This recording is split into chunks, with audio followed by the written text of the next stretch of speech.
Hi Leo, it's Jenny here with your February Tarot Horoscope. So just going to be pulling a single card from my Salvador Dali Tarot deck for the month of February. And we're going to see what's coming up for you. So the first 2/3 of February is still going to be Aquarius. Cool, that's a card, jump right on the floor. It's going to be Aquarius season, and then we'll be rolling into Pisces towards the end of the month. So what card do we have for you?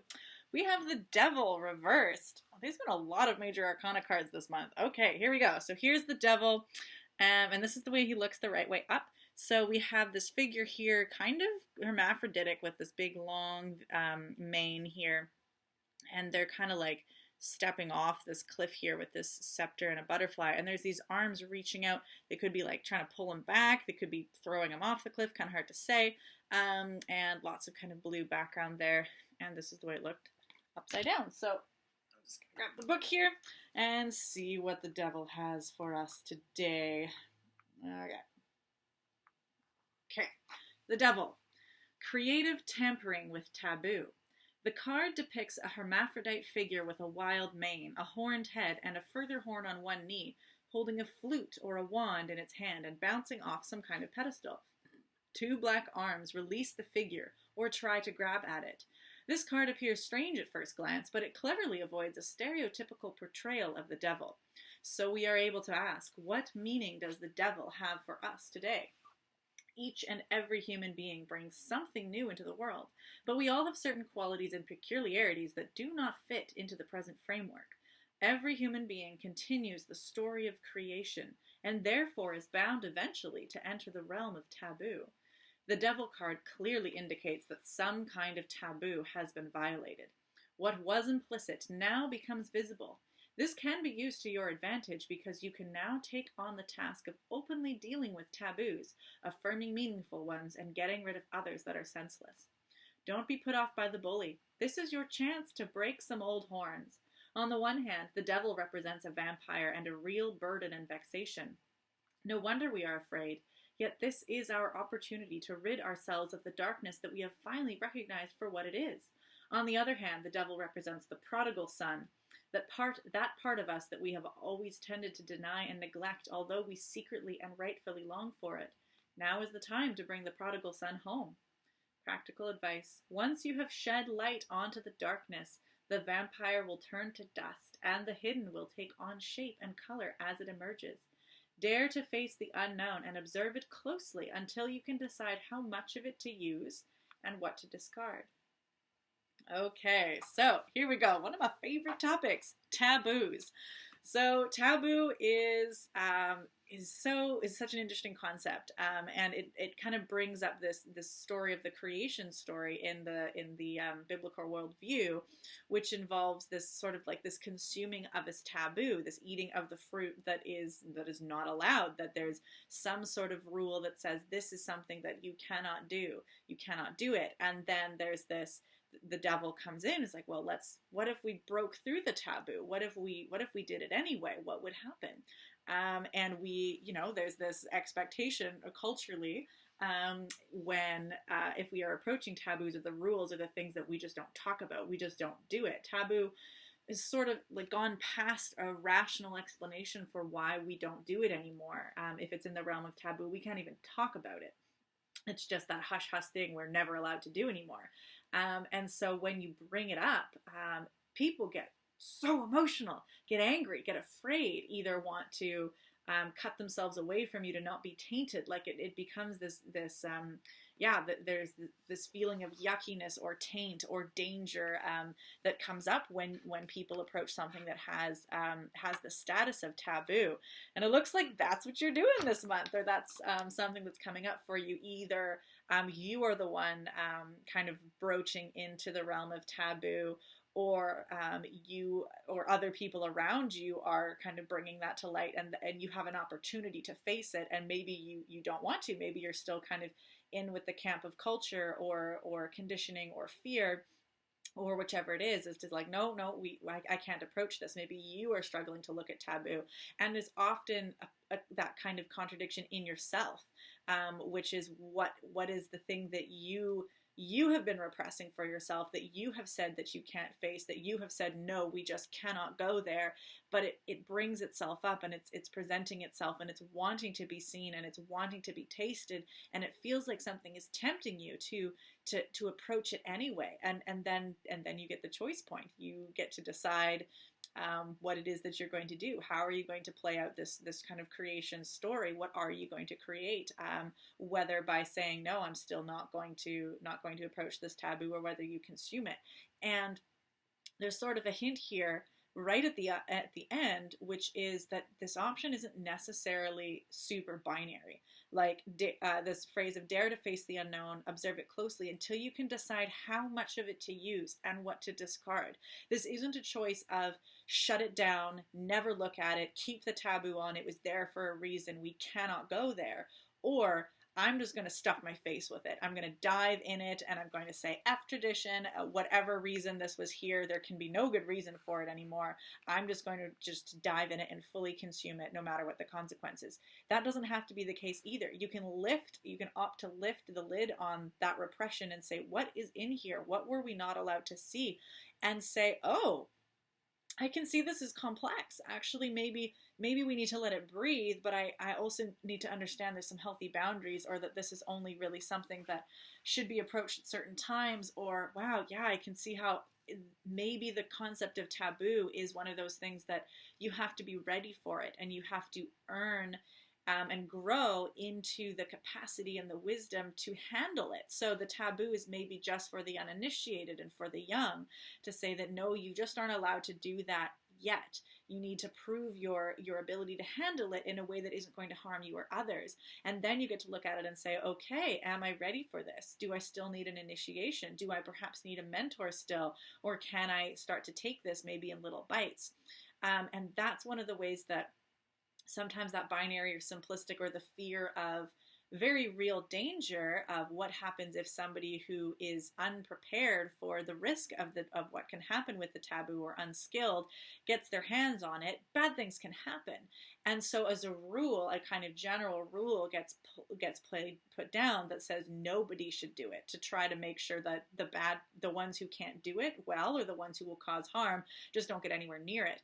But then we have this unhealthy restriction and repression where we lose access to the concept altogether, because those who could handle it, those who could be initiated or wise or masterful with it, also can't access it, and then it withers.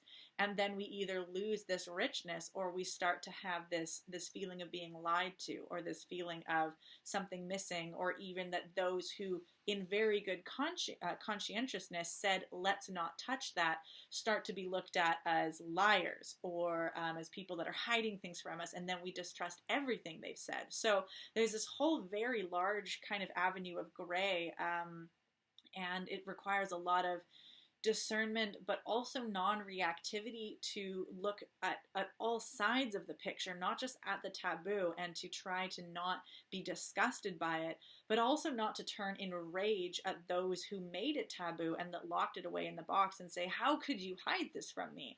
There was probably a good reason, or a fear-based reason, or something that maybe just got lost along the way.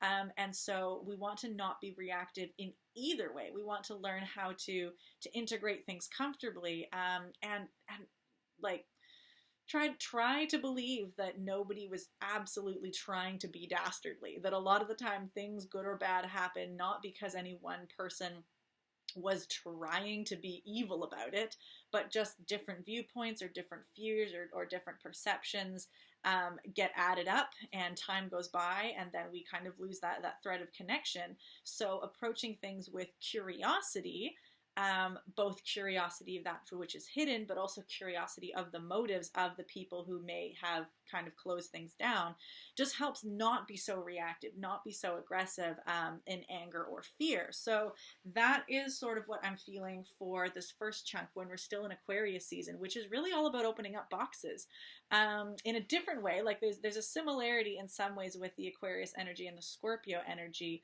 Scorpio is all about like what's the deep, heavy, repressed stuff and pulling it up into the light. But Aquarius is also about not wanting to be boxed in, because we want things to be able to grow and expand and to jump to the next level. So it's almost like if Scorpio is the inverse of what is underground and subconscious, can we bring it to light and conscious, and Aquarius wants to take that and expand it and create something above and beyond. So we can't get here if we haven't done here as well. So this kind of intersection point is actually really quite on for the devil, because yeah, it's kind of like both. What are we going to, when we open up the box, we want it to be for a purpose. So sometimes we can have this almost like, the phrase that's coming into my brain is trauma porn, where like you just kind of want to look at nasty stuff for a weird kick of something, of what it's going to do for you, without then trying to create something positive or beautiful from it. So we don't just want to reach into taboo just because we want to be shit disturbers. Like what's the purpose? What are you going to create? How is this going to benefit you? How is it going to be benefiting the community, instead of just a big F you to people that, you know, you're just trying to be a rebel or trying to be special, but without a purpose. So that's always a risk with Aquarius season, is just trying to rebel against authority for the sake of it, rebelling and saying, you're hitting something, you hid something from me, and I just want it because you're hiding it from me, instead of, I think there's value here, and I want to explore for my free will and for my enlightenment, and instead of this, you're evil for hiding this from me, and that reaction of rebelling against authority just because it has authority. So we want to be approaching that Aquarius energy in that positive light, is really searching for what can be done with this, and searching for how we can be more grounded and growing, and not cutting off little bits of ourselves and putting them in boxes.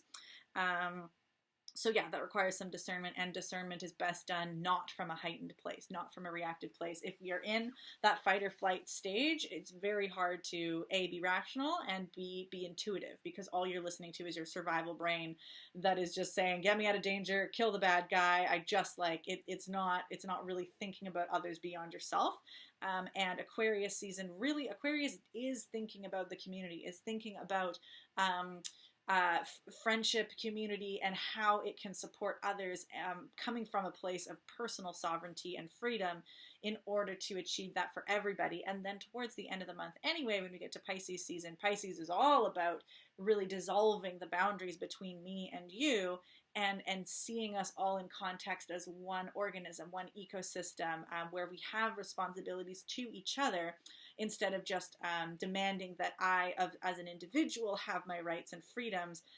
It is the freedom and the rights that we have in order to empower us to be responsible to the collective, and to take care of everybody together. Otherwise, it's just kind of waving your anarchy flag around, and it's not really helping anybody else. It's still just being the rebel, being like a grouchy teenager,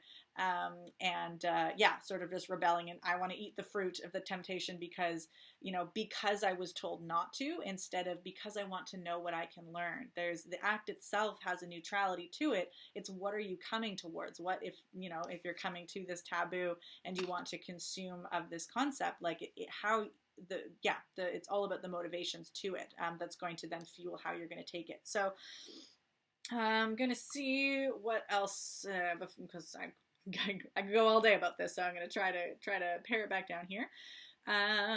Is there any other sort of thing I wanted to bring up here? This, I guess the concept of the prodigal son, can kind of, this is again more towards if this taboo, yes, for some of us this taboo is going to be more in the cultural, and about us and our relationship to others as well. But for some of us, this may be very much an internal experience of the prodigal son is sort of like exiled himself because he rebelled against the authority of his father and wanted to go do his own thing, and then realized doing his own thing was actually way harder than he thought. He didn't have the wisdom and the maturity, detached from the loving father figure, and needed to come back and be accepted back in again. But he was accepted always. He was never actually shut out from his home. He was never kicked out, and he's welcomed back with open arms. The entire process is in his own mind, of his rebellion from authority, and then a shame process that keeps him away, and then a trust and a hope coming back to be welcomed in with open arms again. So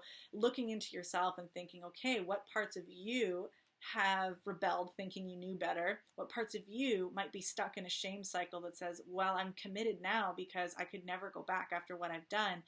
And really realizing that if you can hold yourself with that, the open love of the Father, this is a father in the story, it could be mother energy as well, but with the open arms, that is actually the shame is only in your own mind, and it's not actually reflected in reality, and then you can welcome that piece back to yourself, and bring that back, is part of part of that kind of story with Prodigal Son. So just that, I hope that gives a little bit of insight for you, in terms of so being Leo with the Leo energy, that might actually be an interesting one with the Prodigal Son. Just because Leo is very connected to like a child self as well.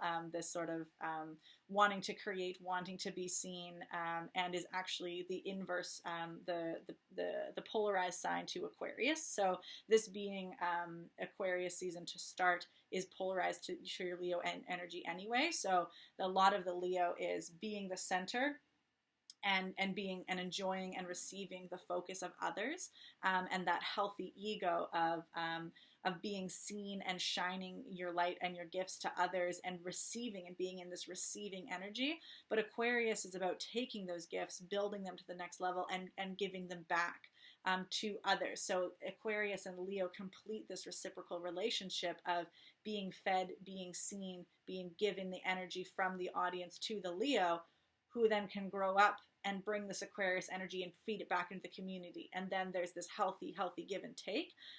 So there might be, this would be a great time to kind of think about ways in which you have received from others, and then how you can take that energy to inspire you to then find somebody else that you can feed into as well, and not be like, try to stifle the but I kind of want to be in the center, and realize that having a healthy community allows you to then have that healthy relationship, and it'll feed back to you in that loop anyway. So that's my gift to you, dear Leo, this February. So best of luck with all those taboos. Have fun.